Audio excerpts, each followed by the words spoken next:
Bienvenidos todos los que están aquí presencialmente y también los que están virtualmente. Y para pues guiar un poco este panel y esta discusión y esta reflexión que tiene como antecedente esta conferencia que nos acaba de impartir Víctor, en donde nos explica con mucho detalle de qué se trata el proyecto, quiénes participan, cuál es el objetivo y cuál es el debate, la discusión y la reflexión que hay y que ha habido durante muchos años en torno pues, a los estudios genéticos, a la antropología y ahora incorporando pues, este nuevo elemento que es el arte. Y pues entre las preguntas que me gustaría discutir o que me gustaría proponer en la mesa, dada la multidisciplinariedad de la mesa, pues es por ejemplo cómo estos resultados de ancestría, que como nos explicaba Víctor, no es una medición concreta, específica, verdadera de lo que nos compone y de nuestro origen, cómo se vincula y surge esta controversia sobre la identidad personal, ¿no?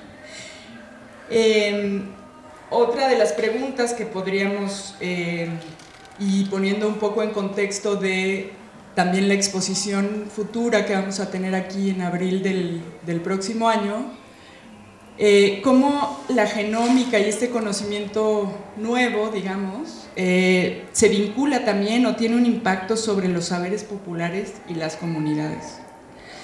Y finalmente, pues cómo el arte puede ser un puente, si puede, si no puede, de qué manera puede el arte contribuir a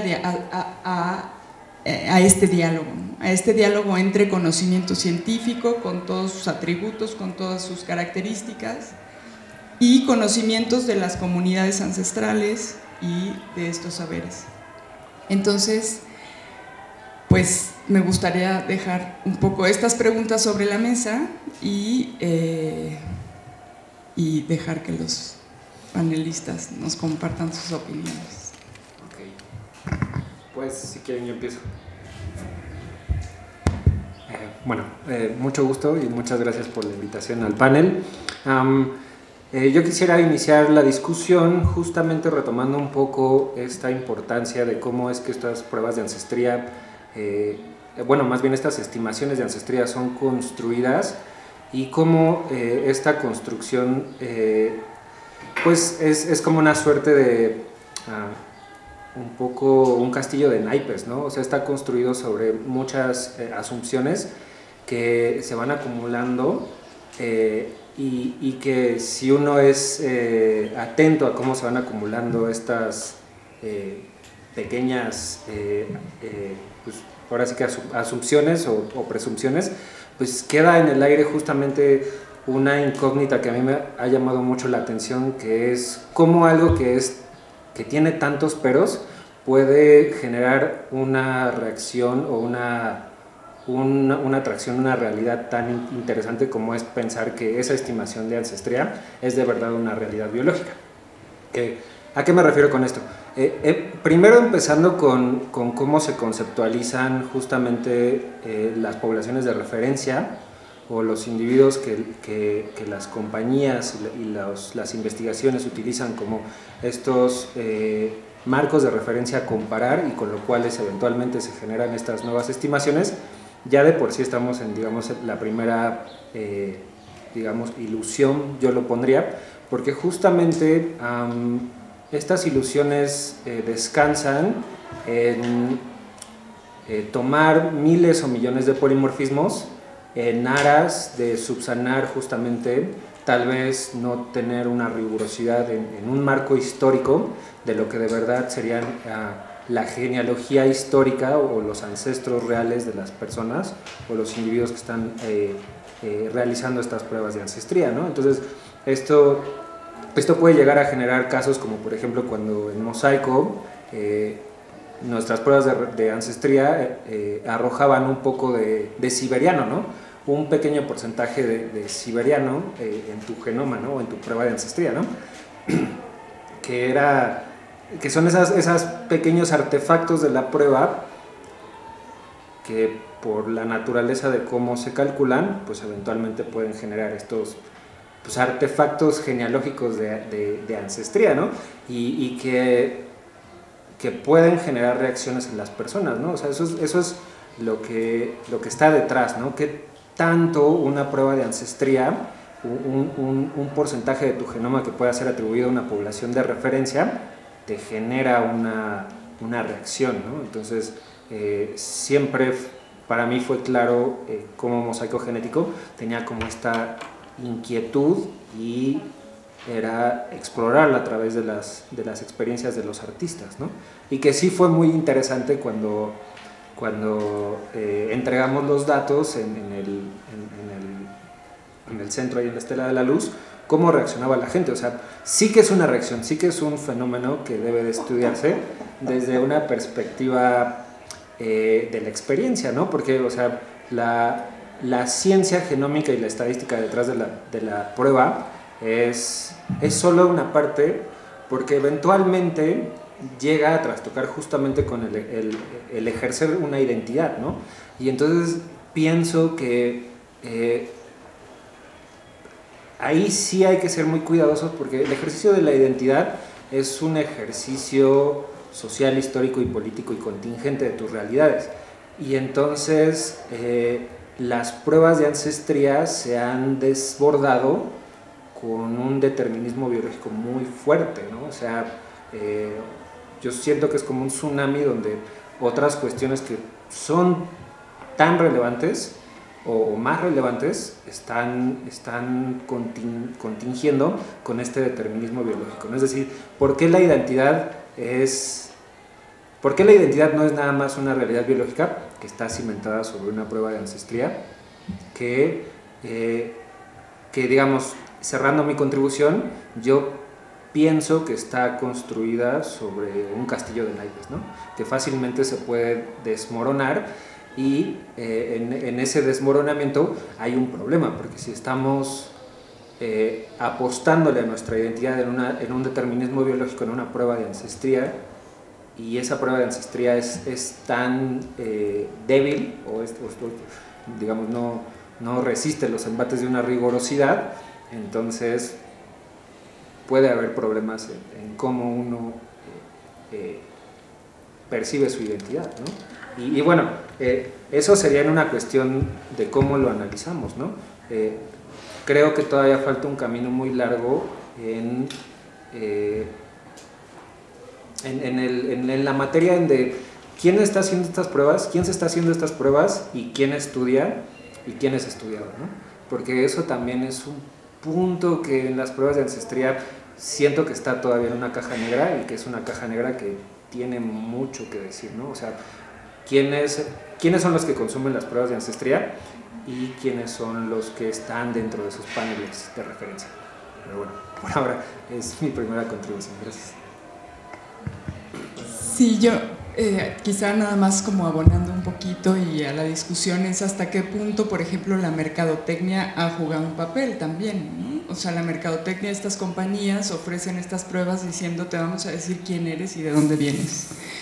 Y también desde el lado de la investigación también creo que hemos cometido esos errores diciendo pues estas son las respuestas acerca de cómo se han dado estos eventos históricos y etcétera, y como si ahí estuvieran todas las respuestas, ¿no?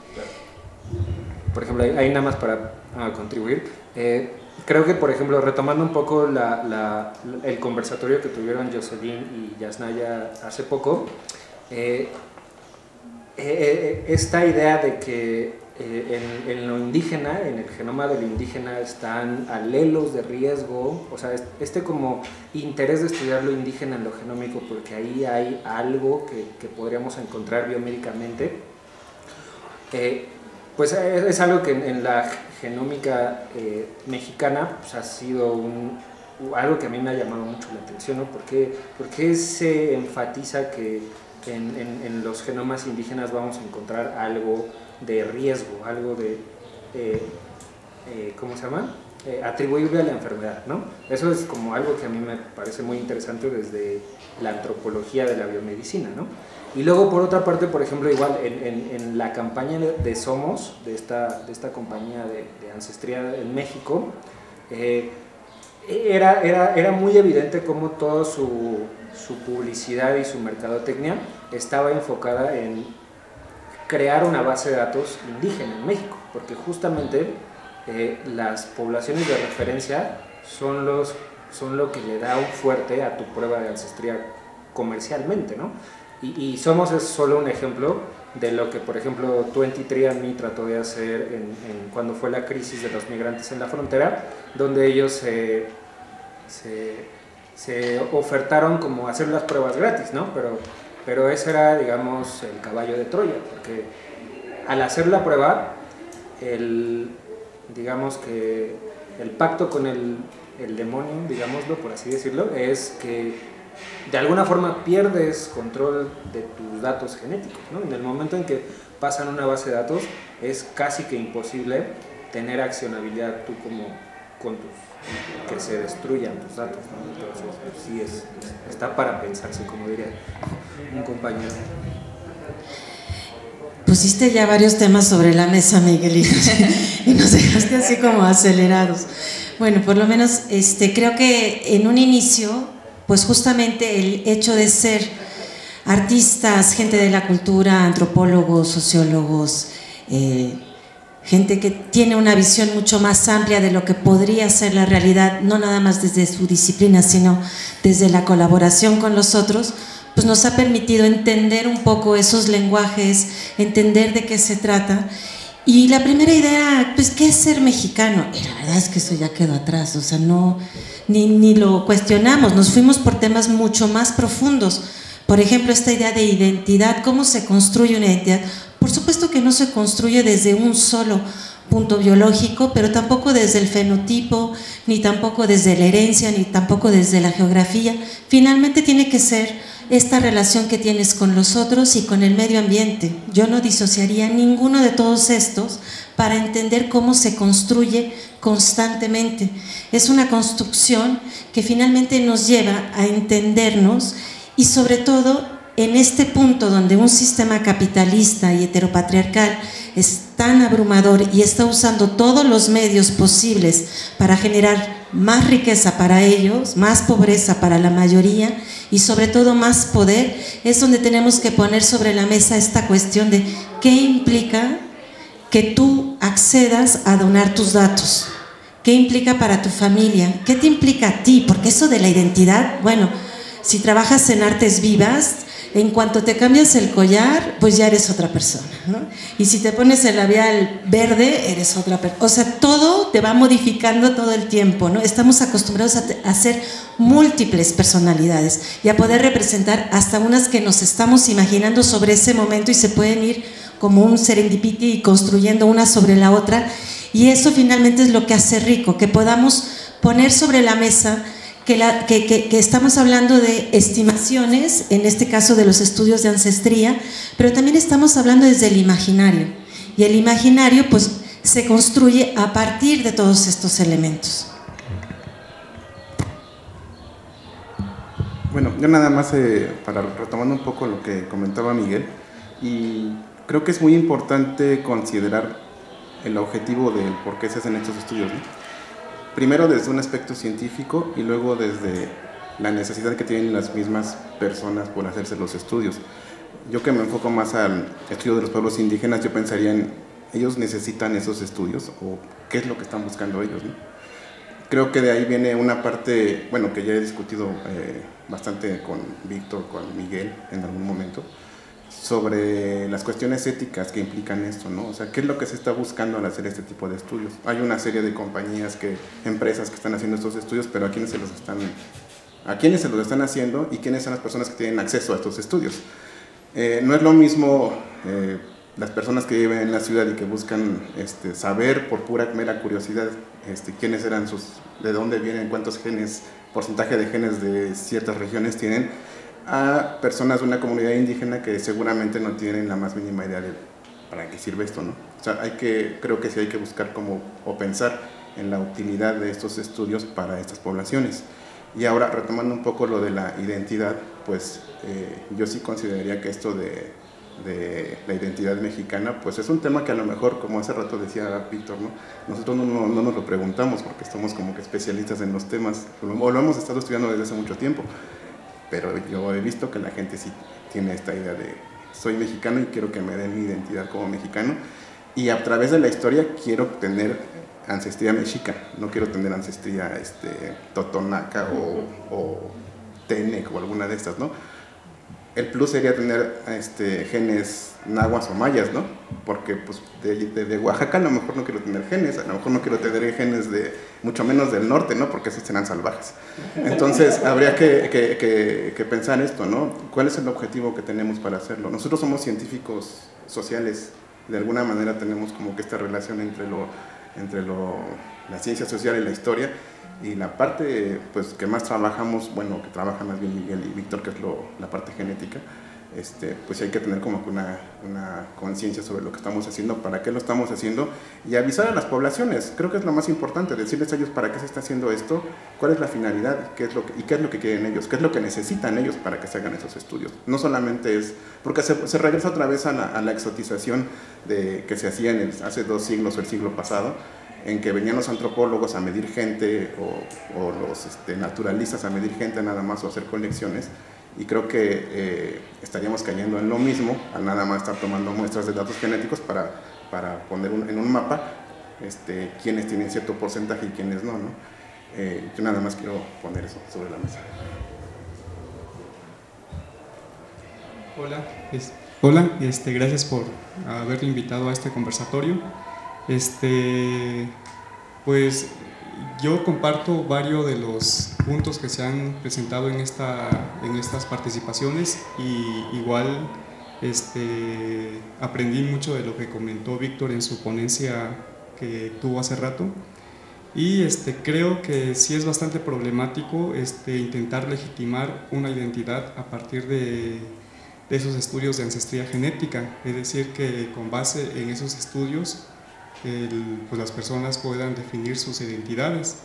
Entonces eso es problemático en principio porque pienso, como ya lo comentaron acá en esta mesa, que la identidad pues se construye en el seno de un contexto y de una cultura, y se construye en una relación entre sujetos, y posteriormente pues se interioriza. Entonces y también tiene que ver con una elección personal y grupal.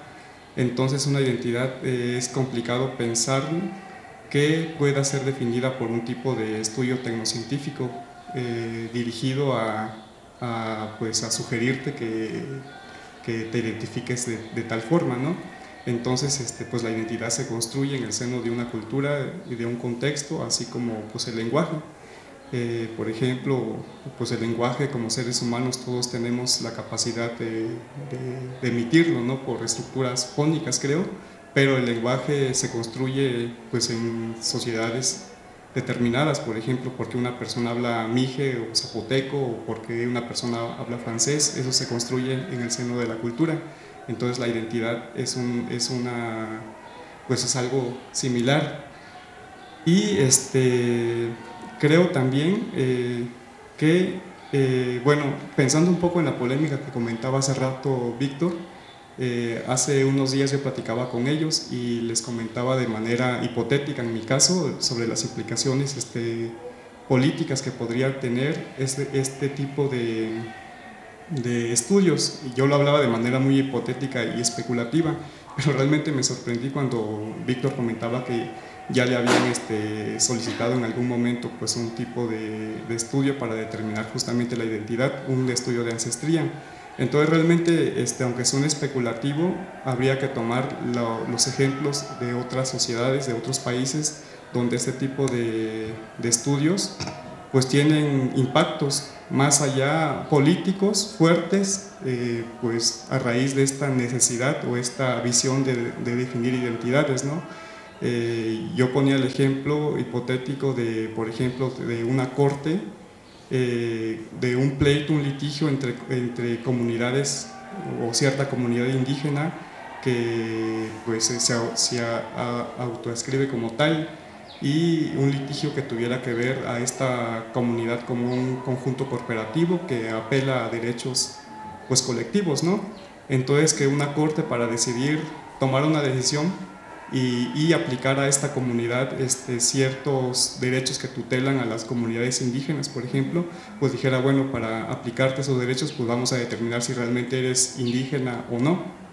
Entonces, si para eso pidieran un estudio genético, eso sería muy problemático, y realmente me sorprendía cuando dijo Víctor que más o menos pues sí podía pasar, ¿no? O incluso, como él comentaba, que una comunidad, cierto grupo etnolingüístico, justamente para acceder a estas leyes que tutelan sus derechos, pidiera un tipo de estudio de este tipo, de ancestría. Entonces yo creo que sí tiene bastantes implicaciones que sí hay que tener presente pues a la hora de hacer este tipo de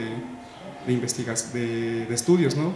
Que considero que tienen su parte operante, como decía Víctor, en el caso de enfermedades o de desapariciones, por ejemplo, desde la genética, pero justo como dice Gastón, es decir, también preguntarse, pues, ¿para qué si las comunidades indígenas llegaran hipotéticamente a enfrentar este tipo de situaciones donde buscan legitimar una identidad a través de un estudio de ancestría genética? Sí, creo que no hay duda, digamos, de que tiene implicaciones muy serias incorporar este elemento de la genética como parte de la identidad.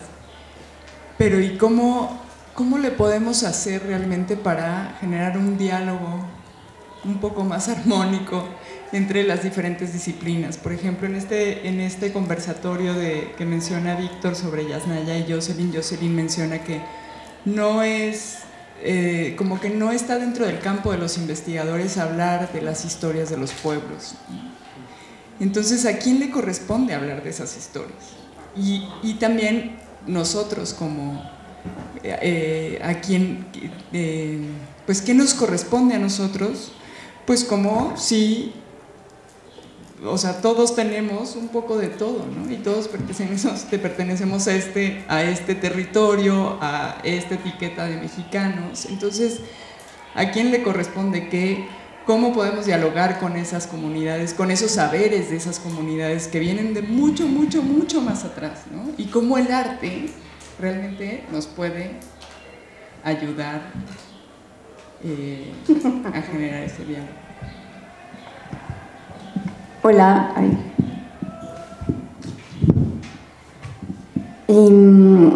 Es interesantísimo lo que hablan, también es súper complejo. Yo me pregunto también qué hago en esta mesa. Digo, con científicos, antropólogos, la verdad es que es la primera vez que entablo un diálogo así. Pero bueno, si yo me posiciono desde mi lugar de hacer, ¿no? De investigación artística, pues creo que tenemos mucho en común, ¿no? En el sentido de que yo creo que estos estudios científicos coadyuvan o se acercan a este pensamiento contemporáneo de nuevos paradigmas transdisciplinarios y de la complejidad, que nos invitan a ver la multiplicidad y la riqueza de la diversidad, ¿no? Más que buscar pruebas para dividirnos. Creo que Mosaico es contundentemente el bastión que nos une, ¿no? O sea, darnos cuenta de la multiplicidad de herencia genética y cultural que tenemos en nuestros cuerpos biológicos, ¿no? Y en nuestro corazón, en nuestra memoria, en los diálogos que tenemos con nuestra familia, en lo que sabemos, en lo que no sabemos, y en las identidades también que nos imponen a veces nuestros padres o nuestros abuelos, a los cuales yo me he resistido, me he rebelado y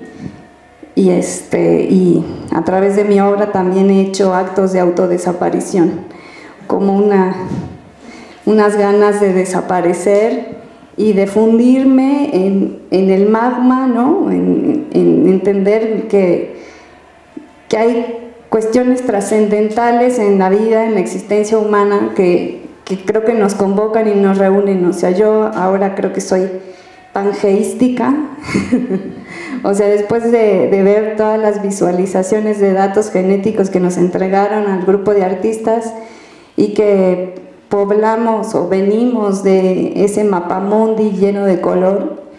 Bueno, antes del mapamundi, ¿no? La Tierra estaba unida, ¿no? Los continentes estaban unidos y antes de que estuvieran separados, pues también tenemos ancestros en común. Entonces ya la gama cromática sería un gris, o sea, yo me identifico más bien con un origen acuático, bacteriano, no sé, o sea, creo que eso me ayuda a sanar al menos el avasallamiento de todo lo que no puedo entender, ¿no? O sea, y un poco en mi obra artística creo que emprendí un camino como de una búsqueda espiritual o de una forma de religarme, o sea, una religión que parte de la idea de religar más que lo que hoy entendemos por religión, pero sino de reunirnos, de reintegrarnos o de volver a unificar cuerpo, mente, espíritu, o sea, como encontrar una casa, ¿no? Desde donde encontrar un lugar común. Y bueno, estas preguntas existenciales pues las tienen los científicos, las tienen los historiadores, los antropólogos, los artistas, los médicos, todos. Y bueno, yo traía aquí como una cita de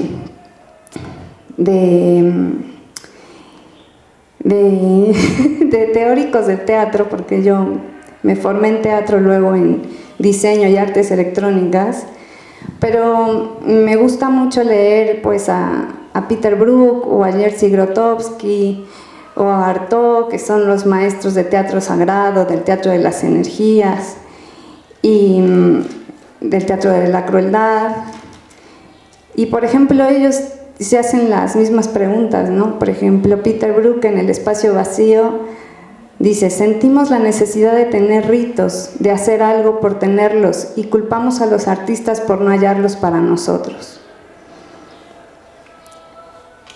Por su parte, Grotowski dice: no quiero descubrir algo nuevo, sino algo olvidado, algo que sea tan antiguo que todas las distinciones entre los géneros estéticos ya no sirvan. La esencia me interesa porque en ella nada es sociológico. Es lo que uno no recibe de otros, lo que no vino de fuera, lo que no es aprendido. Una forma de entrar en el modo creador es descubrir en uno mismo una corporalidad tan antigua a la que uno está unido por una relación ancestral fuerte. Con el hallazgo, como en el regreso de un exilio, puede uno tocar algo que ya no está vinculado con los orígenes, sino, me atrevo a decir, con el origen. Esto, bueno, es teoría de performance y de prácticas interculturales.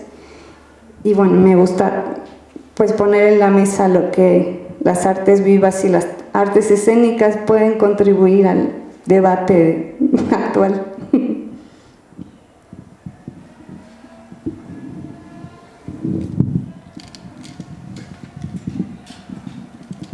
Bueno, pues yo creo que todos estamos de acuerdo ahorita en realidad en varias cosas que tienen que ver, unas para mí que tienen una connotación realmente política y de poder, ¿no? Que tiene que ver con la cuestión esta de la ancestría, pues como datos finalmente que pueden ser utilizados de manera a partir de intereses políticos, económicos y tal. Pero bueno, y yo creo que estamos todos bastante de acuerdo en que realmente tiene que ser un ejercicio finalmente, digamos, de tipo dialéctico en función de poder mezclarnos las energías creativas y las energías precisamente poderosas que tienen que ver con la creatividad de la cultura, y por otro lado lo que tiene que ver con el conocimiento científico, ¿no? Que son los basamentos de alguna manera donde nos podemos agarrar, pero que yo desde mi punto de vista pues siempre han estado mal utilizados, manipulados de manera convenenciera. Y yo creo que este proyecto Mosaico Genético lo que tiene como perspectiva, como alternativa, es en realidad precisamente hacer un tejido de dos energías, ¿no? De dos energías complementarias que tienen que ver con el aspecto civilizatorio, que tiene que ver con la cultura, con la memoria, con la configuración de los pueblos, o de cada identidad cultural, y con todo lo que tiene que ver con los descubrimientos científicos, ¿no? Porque yo sí soy de la idea, y siempre he sido de la idea de que uno sí puede levitar, ¿no? O sea, es decir, somos seres biológicos, mágicos, orgánicos, y la construcción de la realidad está en nuestras manos. Solamente que vivimos en un mundo absolutamente manipulado, ¿no? Controlado, en el que tenemos estas grandes contradicciones de ni siquiera saber quiénes somos, ¿no? Y que llega alguien y nos diga, no, pues tú eres así y así, porque sacaste este punto, pues si estás más bueno que más que el otro, ¿no? Entonces, yo creo que es un tema súper interesante como para exponer en términos finalmente, como de un ejercicio, digamos, a ponerlo en juego en una función dialéctica, ¿no? Que tiene que ver con lo cultural y con lo científico, ¿no? Me gusta esta idea de pensar, de poner en juego, ¿no? De poner en juego los conocimientos, de compartirlos para ver cómo los podemos compartir a los demás. Entonces, de entrada, esta idea de estar abiertos, estar muy perceptivos, entender que existen muchos niveles de realidad, muchos niveles de percepción, que el mismo cerebro sabe más, como decía Yasna, todo el mundo le está comentando, yo también. Sí, me encantó esa plática.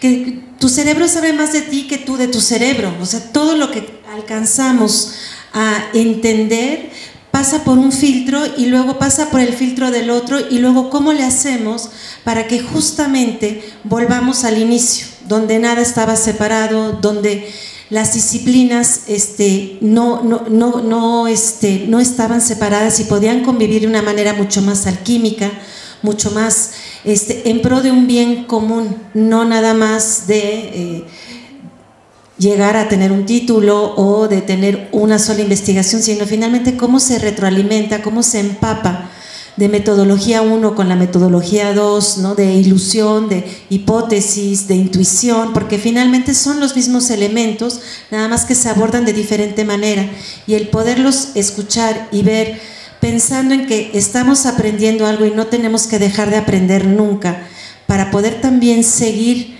compartiendo este conocimiento, estos saberes, pues es el punto central. Todo viene desde los saberes, todo viene desde las plantas, todo viene desde el cuerpo, todo viene desde lo que nos rodea, y eso mismo, bueno, ahora le ponen etiquetas o le ponen porcentajes o le ponen disciplina, pero no están desligados en sí. Entonces, estas discusiones creo que justamente abonan a ver que somos parte de un mismo, no sé, ser, ¿no? De una misma memoria colectiva, porque también este tema de la memoria creo que es bien importante, el hecho que te digan si tienes un porcentaje de esto, del otro, aunque tengas toda la información, inevitablemente, ¡pum!, ¿no? La cabeza se dispara hacia el pasado, pero también hacia el futuro, se van generando otras memorias a partir de ahí, ¿no? Otros relatos, y esto pues es fascinante porque genera otras preguntas, y cada quien va a generar preguntas desde su práctica, y el hecho de compartirlas justamente nos va a permitir ver y qué más, qué podemos hacer, cómo nos imaginamos el futuro a partir de compartir este conocimiento. Sí, quizá algo que me gustaría proponer es que ustedes, participantes, que recibieron estos resultados, que ha pasado el tiempo, ¿cómo incorporaron, digamos, esta reflexión o la reflexión que hayan tenido, o cuál fue su reflexión en estos productos creativos o este proceso de creación que tuvieron? Si nos pudieran compartir un poquito. ¿Cómo les fue? ¿Cómo les fue? A mí, por ejemplo, a mí se me hace un ejercicio muy interesante. Fue un ejercicio muy interesante desde mi perspectiva, porque por un lado siempre estuvo en la familia de parte de mi mamá, siempre estuvo o sea, que mi bisabuelo vino de Europa, ¿no? Y entonces siempre estuvo la cuestión de que había ahí como sangre europea, ¿no? Y luego se asentaron en el norte, entonces como que era coherente con un marco histórico demográfico de cómo se distribuyeron los migrantes en México durante la época en que vino mi bisabuelo, y entonces pues además el apellido, ¿no? pero había como una historia oscura, ¿no? Que era como el otro lado de la moneda de la historia, que era que en este caso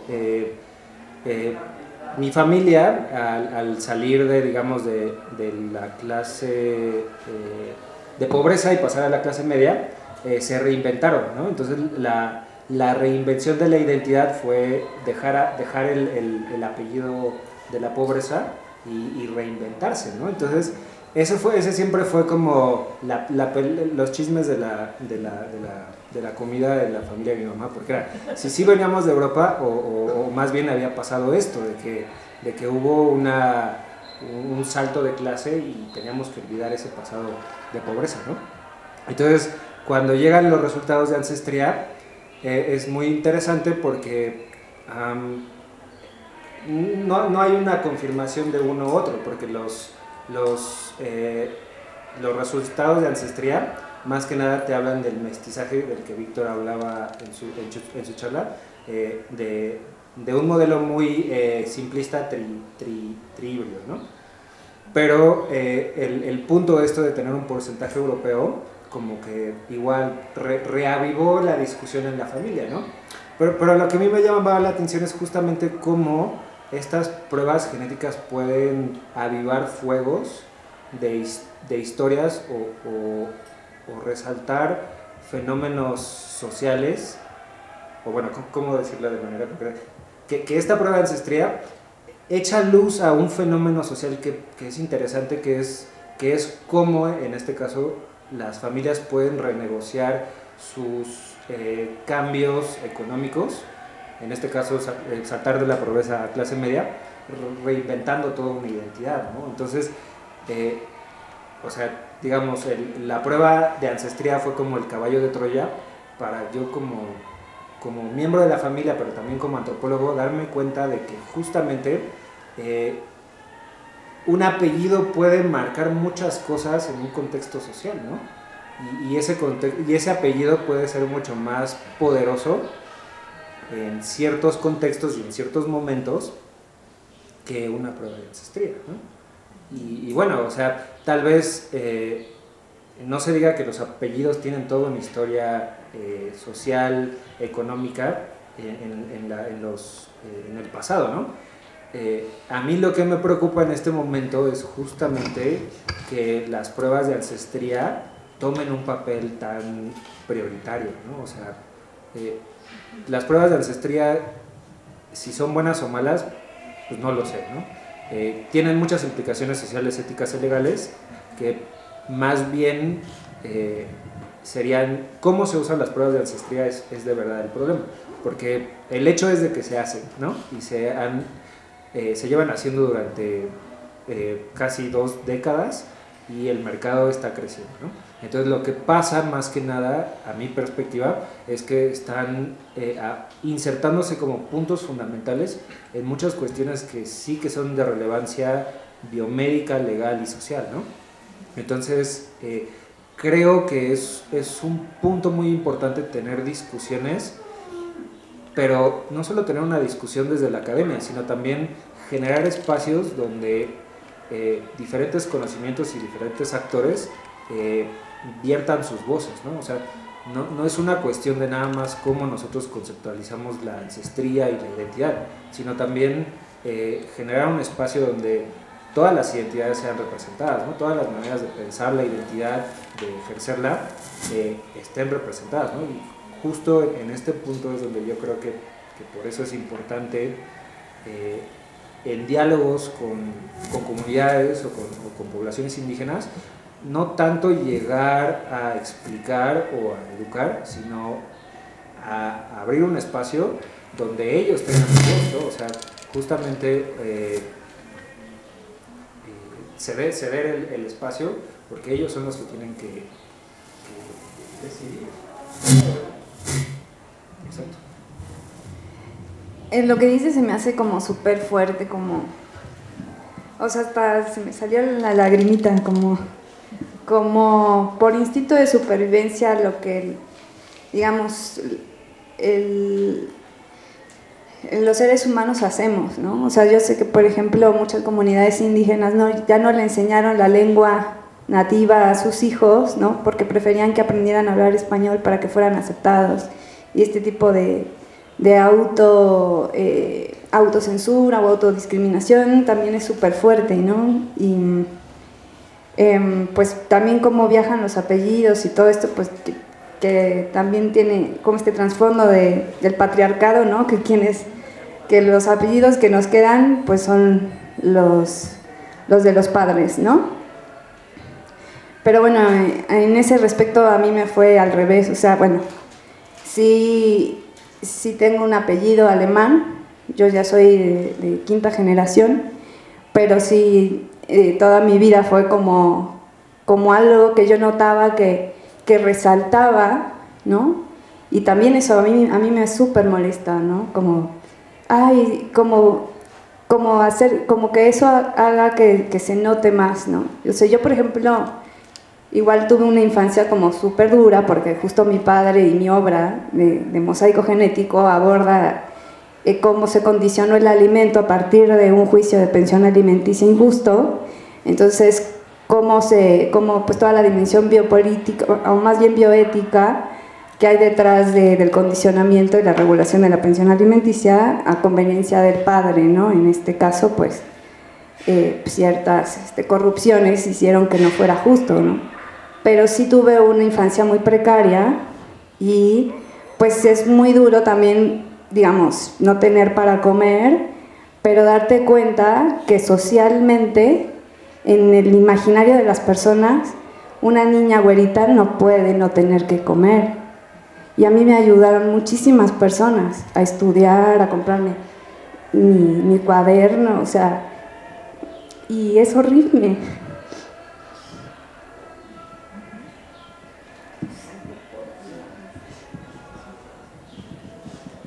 Qué barbaridad. No, pues sí, ¿no? Claro, o sea, qué historias, la verdad es que... Bueno, si ya estamos contando las historias de cada quien... Pues no, para mí todos los resultados fueron absolutamente esperados. Yo de alguna manera también vengo de un origen pues muy incierto, pero pues eso yo ya lo tenía muy claro, es decir, tengo una familia que se extinguió muy rápidamente y que tengo muy poca familia, aparte de mi padre y aparte de mi madre son de Sinaloa, pero todo bastante comprensible. O sea, más bien me dio mucha nostalgia no tener, según los registros de ancestría, sangre oriental que a mí me hubiera gustado tener, ¿no? O sea, o algo así, pues. Pero desde mi punto de vista, todos mis resultados fueron absolutamente como lógicos, ¿no? Y desde el lugar tampoco hubo con quien hacer demasiadas referencias porque realmente tengo muy poca familia y soy como bastante huérfano, ¿no? ¿Y qué es tu obra y cómo representas tu reflexión en tu obra? Bueno, pues mi obra es eso, mi obra en realidad yo lo que hice fue, pinté este personaje que creo que ahora cada vez es más visible, que es bueno, lo que somos original, en sí lo que somos, que es el sistema nervioso, ¿no? O sea, yo puse a un personaje que es el sistema nervioso, con sus ojos, sus cerebros y todas sus ramificaciones, y lo que hice fue realmente como que buscar, evidentemente, los pasaportes de todo, se supone de todo el linaje que yo tengo en mi línea de vida, ¿no? Y pues sí, soy africano, alemán, europeo, lo que quieran, español, pues indígena de algunas partes que no están identificadas, pero para mí de alguna manera ahí se expresa claramente pues que todo es un conflicto finalmente político, ¿no? O sea, porque todos finalmente hemos sido muchas identidades, formamos parte de muchas experiencias y en ese sentido pues somos también un organismo que se sigue desarrollando de manera, como yo diría, pues, según yo cada vez es menos capaz porque hemos creado un mundo de prótesis, ¿no? Las prótesis con las que funcionamos han limitado realmente nuestra capacidad como seres humanos y como seres energéticos y mágicos, ¿no? Pero bueno.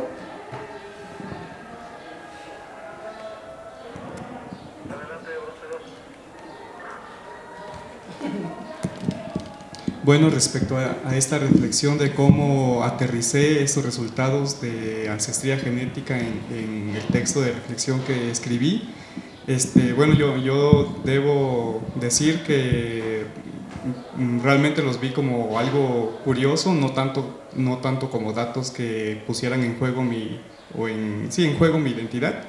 A nivel identitario creo que pues lo tengo definido y yo me identifico como, me autoadscribo al grupo etnolingüístico zapoteco.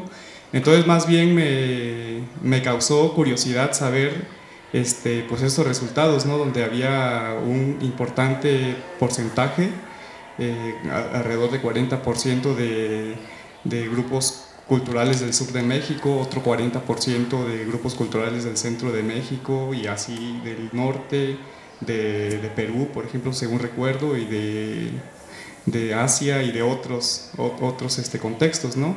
Entonces eso a mí me llamaba mucho la atención, no tanto para cuestionar mi identidad, porque pues eso yo en lo personal pues lo tengo definido, sino simplemente, bueno, me llamaba mucho la atención en el sentido de la reflexión que hacía, que tiene que ver con pues los usos sociales que tiene expresiones músico-dancísticas, líricas en una región específica de Oaxaca, una región que vive un proceso de mestizaje a raíz de la colonización europea, que como ha dicho Víctor, que si bien este mestizaje puede ser bastante parcial, si uno lo piensa, que se da únicamente entre indígenas, españoles y africanos, pero lo cierto es que fueron grupos que tuvieron, bueno, creo que tuvieron bastante presencia, ¿no? Y sobre todo población indígena, después población africana, y que tanto así que hubieron cédulas reales donde se pedía que ya no se trajeran más africanos porque estaban superando el número de españoles que eran minoritarios. Entonces, pensar como esta diversidad de patrones de ancestría genética en mi persona pues me hacía reflexionar justo sobre esas interacciones históricas entre diversos grupos humanos previo al siglo XVI, es decir, en el caso de las culturas mesoamericanas pues eran culturas en constante interacción comercial, política, económica, cultural, etcétera, ¿no? Entre ambas costas.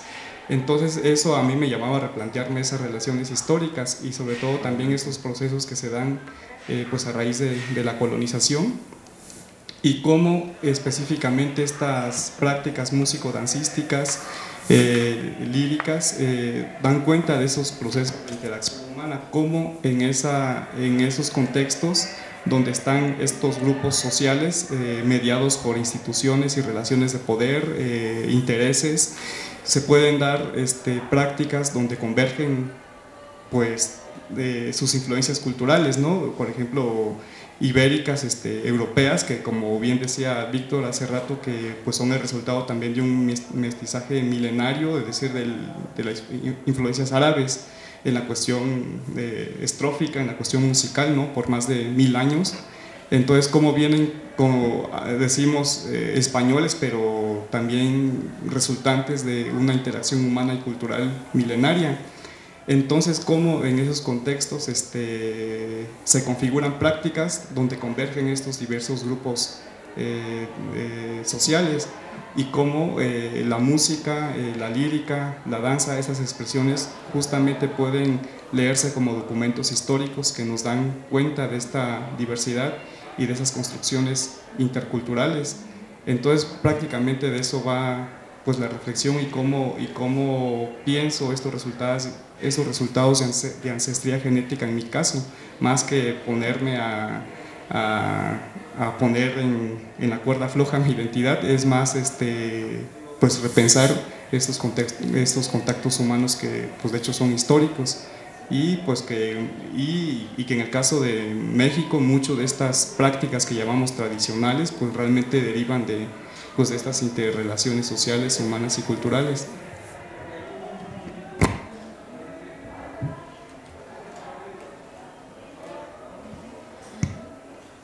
Pues definitivamente toca una fibra muy sensible, ¿no? Hablar de los relatos familiares, de dónde venimos, qué heredamos, qué nos heredaron, ¿no? Para bien o para mal, ¿no? De qué nos queremos deshacer, finalmente habla de una necesidad de sanar, ¿no? Y ese es justamente el sentido de los rituales, sanar, todos necesitamos sanar cada tanto tiempo para reconciliarnos con quiénes somos y cómo nos construimos con los otros. Entonces, en definitiva fue, o sea, recibirlo, pues hay misterios en todas las familias, ¿no? Y yo creo que en las familias latinoamericanas, que no se deberían de llamar latinoamericanas para empezar, o sea, ya si empezamos así a desmenuzar todo lo podemos poner en cuestión, pero bueno, yo nos invito a que sigamos buscando nuevas palabras para podernos autodefinirnos, autoadscribirnos desde donde nos lo imaginamos.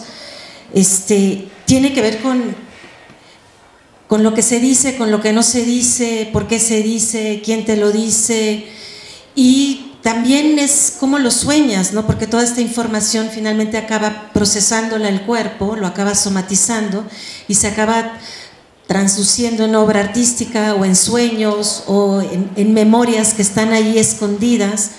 Y justo ese es un poco el tema, las memorias, ¿no? Que finalmente, digo, yo también tuve una infancia pues rara, ¿no? Pues fui migrante muchos años y pues no era ni de aquí ni de allá, vivía en una comuna, no tenía televisión, pues mi papá es artista, mi mamá es filósofa, entonces pues como que no encajaba en ninguna parte, no llegaba yo a un lugar y era, esta es mi banda, esta sí es mi tribu, ¿no? Pues en todos lados pues la rara, entonces como que te vas acostumbrando a ser la rara. Y pues llega un día en que ya encuentras a otros raros. Afortunadamente. Y entonces, ¿cómo va uno construyendo y va uno armándose narrativas para finalmente transitar de la mejor manera o de la manera más feliz o menos sufrida? Digo, el dolor de ahí viene todo, pues pasa uno, pero no quedarse ahí, no quedarse abajo, sino estar constantemente oxigenándose sin atribuirle a los demás o a la geografía o a cualquier otro elemento fuera de ti la responsabilidad de lo que estás haciendo hoy y de lo que estás construyendo hoy. Entonces, yo tengo tendencia a hacer varias cosas al mismo tiempo, entonces la primera pieza que surgió era justamente reconfigurar la memoria, ¿no? Y eso se liga un poco con la investigación que estoy haciendo sobre hackear el sistema, pero no inmunológico, no, hackear el sistema escópico, de la forma en que vemos, porque vemos, soñamos, reproducimos, pensamos como vemos. ¿Y qué pasaría si pudiéramos ver de otra manera? Esto seguramente apelaría a otras memorias. Entonces jugué un poco con las visualizaciones de datos que hicimos junto con Héctor Ugalde y puse una visualización de los datos de Eurídice en un ojo y la mía en el otro, y entonces el cerebro lo recombina. Entonces cada vez que alguien lo ve, lo recombina de una manera diferente. Ese fue como el primer paso. Y de ahí, pues, finalmente se va introduciendo en estas activaciones performáticas, la primera que hicimos ahora, y en cada uno de los procesos que hemos llevado a cabo como Biocénica, que incorpora estas preguntas, ¿no? ¿Cómo generamos estas nuevas memorias y desde dónde? Desde la mesa donde comemos, desde los relatos familiares, desde los rituales. Y ahora, pues la pieza que finalmente estoy llevando a cabo es una pieza interactiva, inmersiva, donde puede detectar tu atención el teléfono celular. Ahora sí que tú ves el celular, pero el celular te está viendo a ti. Detecta donde tienes la atención, tienes un mundo que está incorporado por visualizaciones de datos, pero también con 5 historias paralelas. Entonces yo creo justamente en las diferentes capas de percepción. Uno a veces tiene la capacidad de ver, de sentir, de imaginar ciertas cosas o de recordarlo por algún detonante, por algún olor, por alguna meditación, y esta búsqueda de los estados alterados donde encontramos estas otras memorias, pues forman parte de estos relatos donde si tú ves hasta a cierto punto te brincas de una historia a la otra, y como en la vida real a veces respiras más fuerte, a veces cierras los ojos, se va generando un ritmo para que el actuante o el usuario es un nombre feo, ¿no? El que lo está vivenciando puedas sentir que ya se acabó o no se acabó, pero en realidad lo que quiero es una historia que no tiene final, que finalmente vas brincando de una a la otra y pues el tema siempre ha sido, desde hace varios años con Miri hemos trabajado el tema de empatía. Entonces el tema central es la empatía, pero también es la metamorfosis, la necesidad de estarnos transformando constantemente. Pues un poco retomando lo que decía Minerva de qué heredamos y qué nos heredan, ¿no? Ese concepto, por ejemplo, de herencia, pues normalmente desde el área científica nosotros decimos la genética establece las bases de la herencia, pero en realidad quizá valdría la pena reflexionar sobre esa herencia y quizá Gastón nos pueda ayudar sobre pues esos diferentes tipos de herencia que tenemos, ¿no? No es solo la herencia genética y la genética establece las bases de la herencia, sino hay herencia cultural, herencia de muchos otros tipos que pues... Sí, bueno, la herencia en el sentido de... Creo que se nos oye casi. ¿Aquí ya me escucho bien? Sí. Es que estaba lejos. Estaba muy lejos. Pero, bueno, en cuanto a la herencia, que es uno de los conceptos que creo que es como así complicado, igual que cultura y aquellos temas, y arte, son temas que precisamente creo que el mosaico lo ha tocado en ese sentido de hablar de las herencias. Bueno, la herencia cultural, que es una de las cosas que creo que son muy importantes para analizarse dentro de los contextos de la identidad, porque a partir de estas pautas que se van heredando y que van creando estas sabidurías locales, son elementos que se deben de considerar al momento de hablar con las personas que no pertenecen a nuestros propios pautas culturales, ¿no? Y no demeritar lo que hacen si no se están expresando desde este método científico occidental, porque creo que aquí es donde podríamos como hablar un poco sobre lo que son los conocimientos y los saberes, ¿no? Porque estos saberes precisamente son los que se van heredando de generación en generación y que son los que les van a estar dando una validez a las formas culturales de comportamiento de las personas en ciertos diferentes contextos, ¿no? Y les van a estar dando identidades muy particulares. En cuanto a los conocimientos, por ejemplo, que tienen que ver más con el conocimiento que se va aprendiendo y que por ahí había leído en un texto que no es lo mismo en el sentido de que una persona que tiene, una persona puede ser, tener sabiduría, pero no necesariamente tiene que tener conocimientos y viceversa, porque hay personas que en las comunidades, por ejemplo, que tienen sabiduría por todo lo que han heredado, pero no necesitan de tener como una educación como la que tenemos en la escuela, ¿no? Y entonces son de estos elementos que se deben de tener como en consideración para poder entender las formas de vida de estos otros grupos, ¿no? También tienen una forma de hacer arte, por ejemplo, un arte que no es el arte hegemónico, yo le llamaría así, que es este arte que viene de lo oculto. Las formas de hacer arte de los grupos indígenas, por ejemplo, pues vienen desde estos elementos de entender el entorno de ciertas formas, ¿no? Y también están basados en una forma de sabiduría local y que tiene siglos, o sea, son elementos que tienen mucho tiempo y que se van aprendiendo y que se van especializando. Y entonces tenemos, por ejemplo, elementos como textiles, como formas de manipulación del entorno, de conocimientos astronómicos, que pues son muy exactos. Me recuerdo ahorita que con esto, por ejemplo, las personas de las comunidades indígenas te pueden decir qué hora es ahorita con solo ver la posición del sol.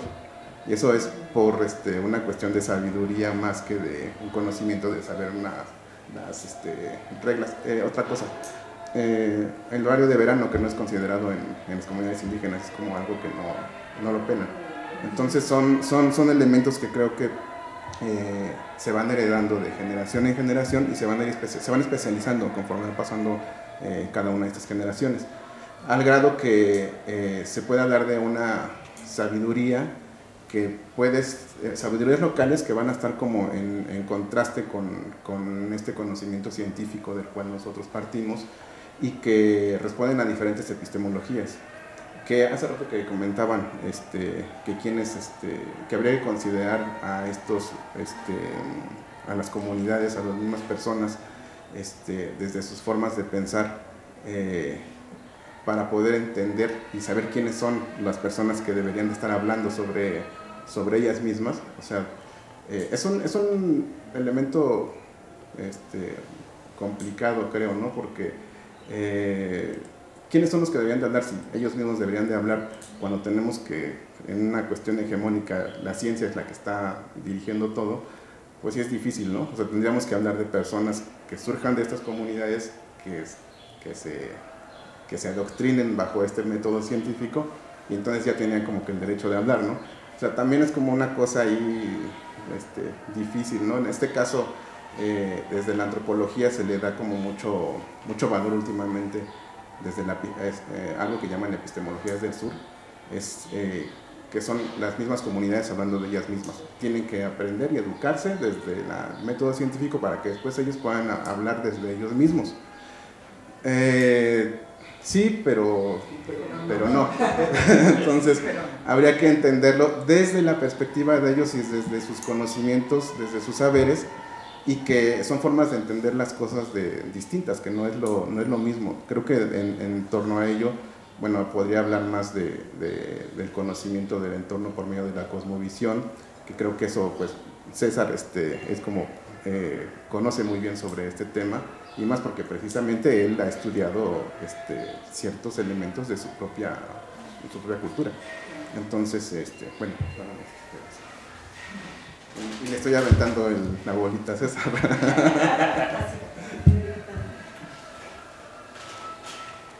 Bueno, pues en esta relación que comenta Gastón un poco sobre los conocimientos,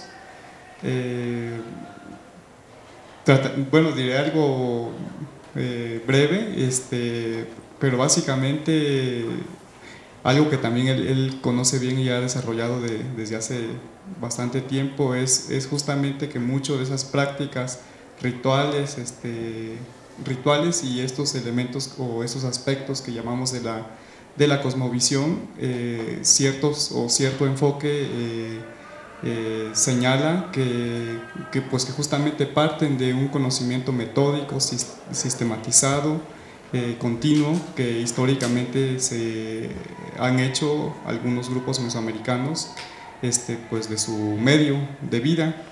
Entonces el sistematizar este tipo de conocimientos o el observar ciertos aspectos de ese medio físico donde viven les permite pues generar un conocimiento pues sistematizado, metódico de esto, y sobre todo que hay un momento o cierto momento donde se da una interpretación cultural de estos aspectos que de hecho ocurren a nivel físico.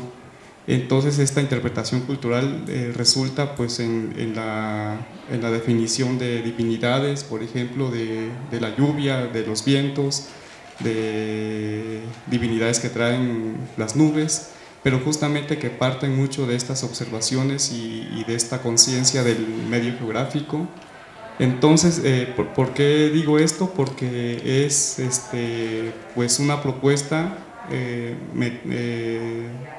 de interpretación o de comprensión de esos saberes dentro de otras, ¿no? Es decir, que no se queda únicamente en el aspecto de lo simbólico de los estudios, pues sí, que podían suponer al momento que se habla de divinidades y de prácticas rituales, ¿no? Sino justamente se propone que mucho de estas prácticas y de esos elementos que llamamos cosmovisión pues surgen de esa práctica constante, de esa relación constante con el medio de vida y de esos conocimientos que se van sistematizando y que en cierto momento pues pasan hacer una interpretación cultural de esos elementos de la naturaleza. Y pues justamente también deriva en esta, pues en reconocer que comparten, que esta práctica de la observación sistemática metódica pues comparte elementos con los métodos científicos, ¿no? Entonces también en una relación de pues política quizá, en señalar o esta discusión que si los indígenas solamente tienen cosmovisión y las sociedades no indígenas tienen ciencia, ¿no? Entonces, si se parte del principio pues que hay un conocimiento sistemático, consciente del medio natural de vida, entonces, pues sí, es lo que podría comentar respecto al cosmovisión y ritualidad, y creo que es pertinente teniendo en cuenta que en un futuro, bueno, en pocas semanas van a hablar justamente de temas como el maíz y las interpretaciones culturales que se dan de esto, ¿no? Entonces justamente es como la evidencia de esos conocimientos metódicos, sistemáticos de pues, el cultivo de una planta y cómo se le asocia con divinidades culturales, pero que no son creaciones así especulativas, sino que derivan de una práctica consciente. Yo quisiera decir que en este sentido la ciencia, la genómica, la antropología como nos ayudan a estudiar como el pasado, ¿no? Pero yo me sitúo en el presente, ¿no? En mi realidad local, familiar. A mí no me heredaron los saberes ancestrales porque no vengo de comunidades indígenas, ¿no? Lo aprendí en la escuela, historia del arte, lo abrazo, me encanta, pero también he emprendido un viaje desde lo artístico para tratar de reconciliarme con eso o encontrarlo en mi cuerpo, ¿no? Entonces algo que sí les quería como compartir es esta como metodología desde dónde trabaja un artista con estos temas. Quizás no lo hace de manera racional o de manera consciente o enciclopédica, ¿no? O sea, ese saber está de alguna manera encarnado.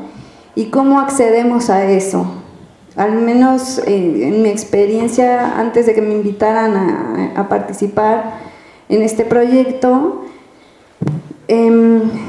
emprendí un viaje a Argentina para estudiar la maestría y en mi proyecto de tesis exploré la potencia de una llama, ¿no? Como primera tecnología y como su dimensión poética que me reconciliara con el universo, ¿no? Entonces, bueno, durante 4 años estuve meditando frente a la luz de una vela y tratando de encontrar algún ritual o alguna configuración espaciotemporal que me permitiera reconfigurar las relaciones entre personas en la performance, en una performance digital que dentro de las artes electrónicas tiende a estar condicionada por la lógica computacional.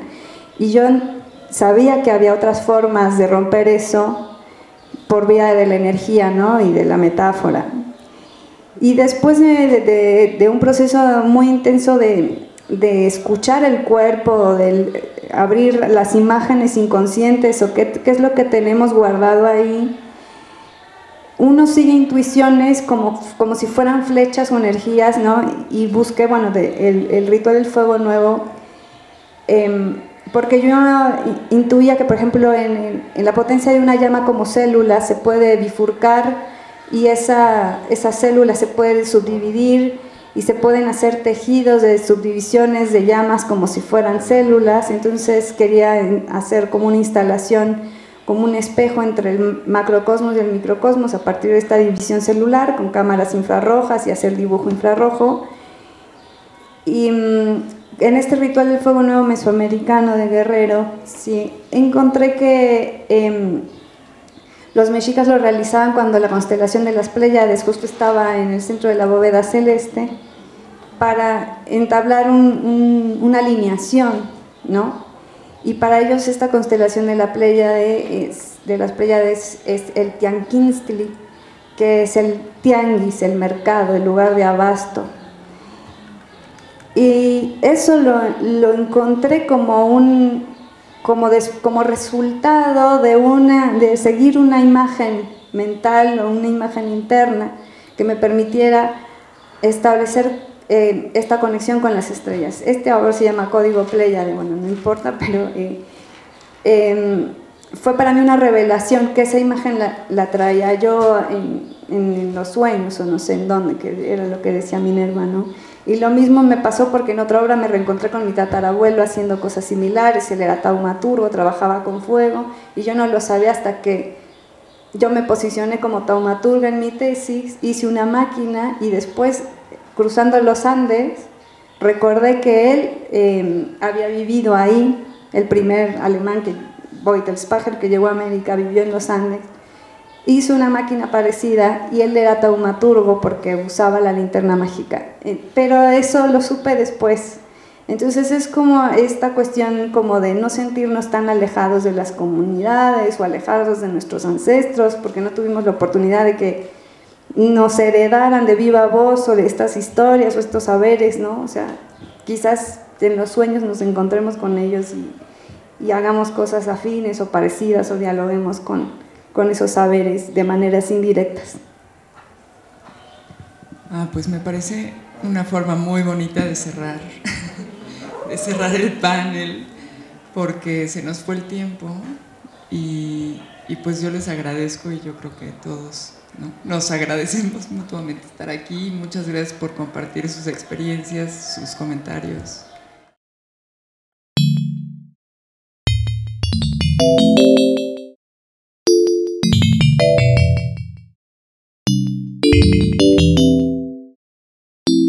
you.